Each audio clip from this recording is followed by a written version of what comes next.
The thought had carried her through the night like a flicker of warmth beneath heavy blankets. The camellias Run had given her sat beside the window, their soft petals open wide to the moonlight. The next morning, Run stood behind the flower counter, hands still, eyes on the door.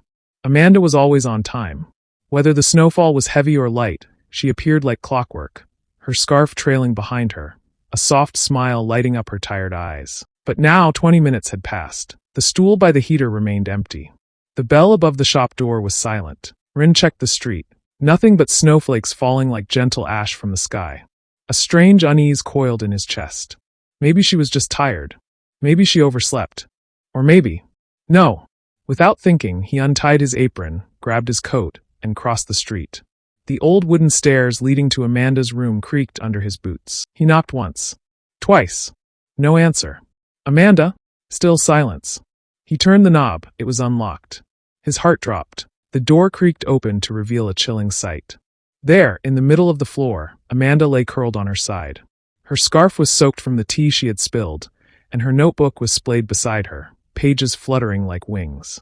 Her arm was limp. Her body still. Amanda! Run rushed to her, kneeling on the cold floor.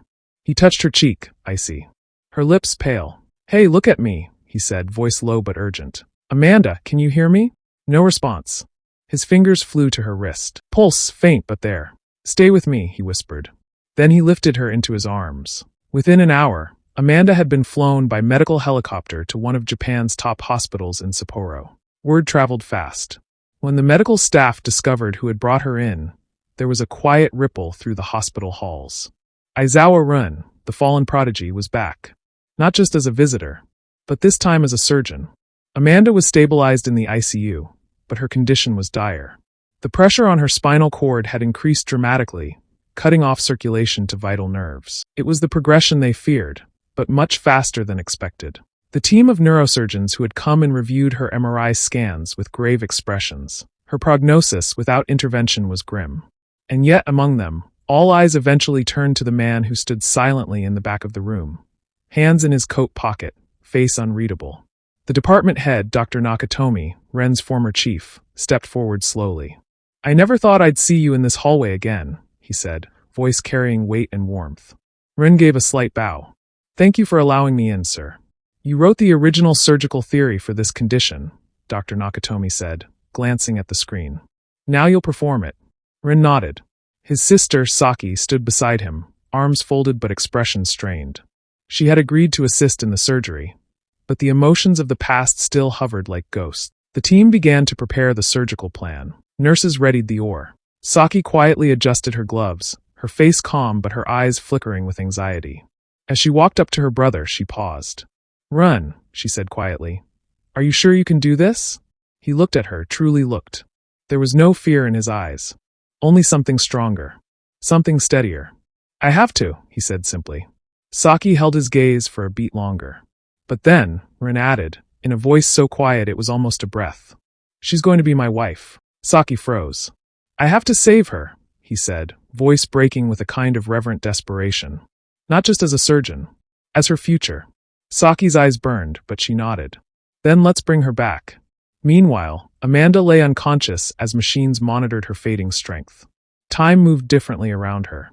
Everything was muffled, the sounds, the colors, even the pain. But somewhere, deep within the fog of sleep, she heard it, his voice. You promised me another drawing, remember? It was soft, warm, and close. I never asked for much. Just a few camellias for a few winters. Amanda wanted to answer. Wanted to reach for that voice. But her body refused. And yet, even in that stillness, she felt something else. Hope. The operating theater was silent but focused. Over 20 medical personnel lined the observation deck, watching. Some were former classmates. Some were students who had only read about Run in textbooks. All had come to witness the impossible. The surgery began. Ren stood over Amanda's fragile body, every motion precise. His hands moved like poetry. Years of absence erased with each cut, each stitch. His brow furrowed in concentration, but his heart remained calm. Focused, anchored by love, Saki stood beside him, guiding when needed, supporting when not. Outside, Dr. Nakatomi watched from the glass above, arms crossed, eyes glistening. He's back, he whispered. 12 hours passed, and then, finally, Ren made the final suture. She's stable, Saki said. Rin exhaled deeply and lowered his hands. It was done. A hush settled over the operating room before it gave way to quiet applause. First from those inside, then from the observation deck above. The doctors who had assisted clapped with quiet reverence, not just for the success of the surgery, but for the man who had once walked away from it all, and returned.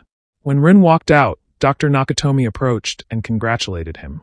The once-failed surgeon had returned to the same table that haunted him for years, and this time he had won. 2 days later, Amanda slowly opened her eyes. The room was bright with morning light, and beside her sat a man she recognized even in her daze. "Run," she croaked, voice weak. He looked up instantly. His expression broke.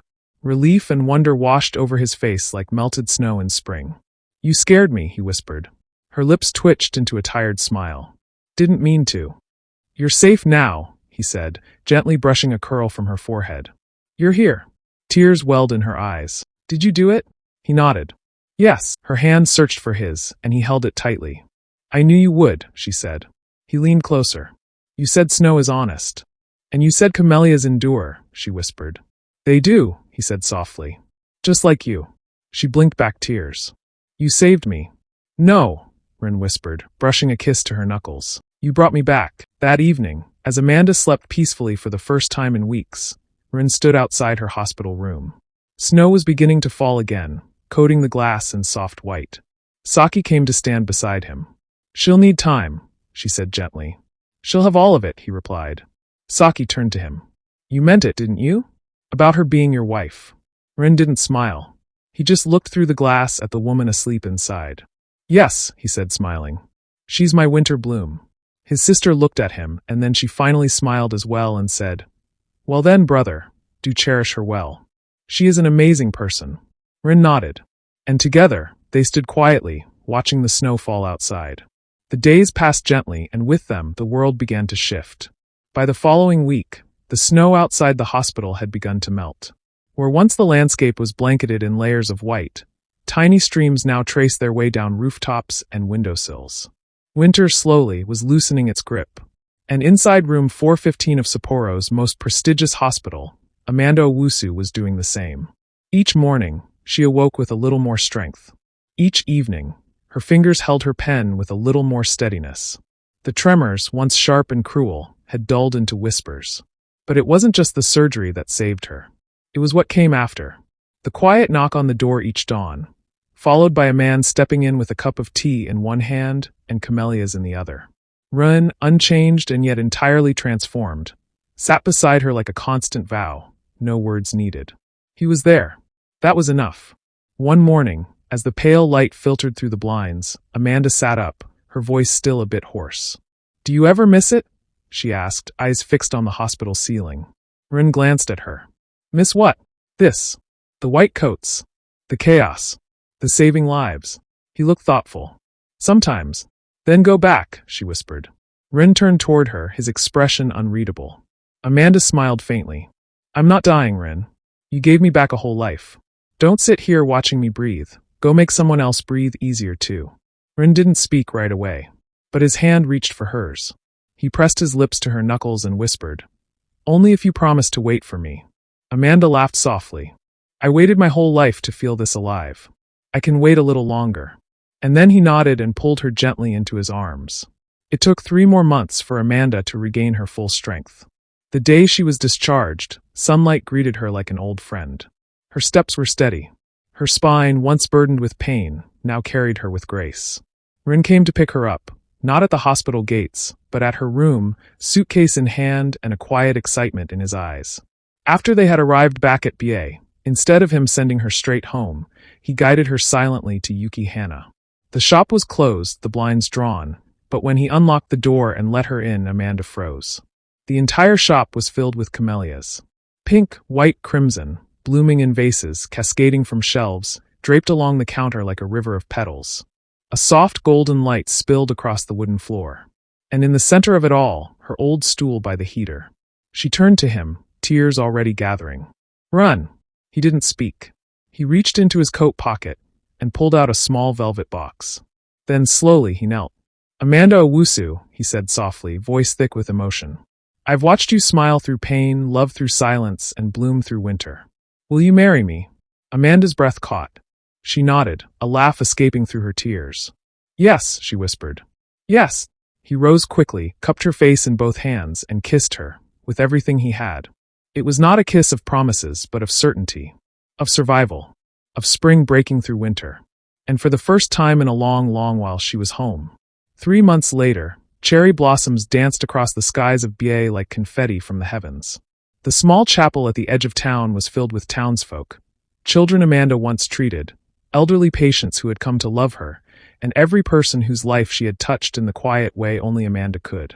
Ren stood at the altar in a tailored black suit, eyes fixed on the door. When the music began, every head turned. Amanda entered, wearing a cream lace gown that shimmered in the light. Her hair was adorned with tiny camellias, handpicked by Ren that morning. She held no bouquet. She didn't need one, because she was the bloom. As she walked down the aisle, Ren's eyes brimmed. She reached him. He whispered, "You're real." She smiled through tears. "So are you." Their vows were simple. He promised to never let fear steal what mattered, and she had promised to never run from joy again. And when they kissed, the church bell rang once, then again, echoing through the hills like a soft song of survival. 1 year later, Ren Aizawa returned to the operating room, not just as a surgeon, but as a teacher. He now headed the same neurosurgical department that once haunted him. His fingers, once frozen by guilt, now moved with calm assurance. Younger doctors watched him like legend. And when he wasn't saving lives, he was teaching. He lectured with quiet authority, never raising his voice. But when he spoke, rooms fell silent. He always wore the same black wristwatch, a gift from Amanda, engraved with, "For the hands that saved me." Meanwhile, the Yukihana flower shop thrived. Amanda had taken over completely. The dusty sign was replaced with a new one carved in Ghanaian Adinkra patterns that read, "Yukihana, where healing blooms." She kept the old stool near the heater, just like before, and every morning, she opened the shop with music playing softly and Ren's favorite coffee brewing. Children came in for flower painting classes. Patients recovering from surgery were sent bouquets designed by Amanda herself, every stem chosen with care. And every evening, just before closing, Ren would walk in, loosen his tie, and sit on the stool as she handed him a flower without saying a word. Sometimes it was a camellia. Sometimes it was her. 6 months later, Amanda stood beneath the camellia tree Ren had planted behind the shop. Snow had just begun to fall again, soft, slow, like it had that first day. Ren joined her, wrapping his arms around her from behind. She leaned into him. "I was afraid I wouldn't see another winter," she whispered. "You were never the one fading," he said. "You were always blooming." She turned in his arms, rested her forehead against his. "I thought winter was the end," she said. He smiled. "But winter brought you here." Amanda smiled back. "And you brought me back." She reached for his hand and guided it gently to her stomach. It rested there, over a warmth neither snow nor time could bury. His breath caught. "You're?" She nodded. Their eyes met. No words passed between them. They didn't need to. They stood like that, in silence together under falling snow and blooming camellias. And this time, something more was growing too. A new beginning.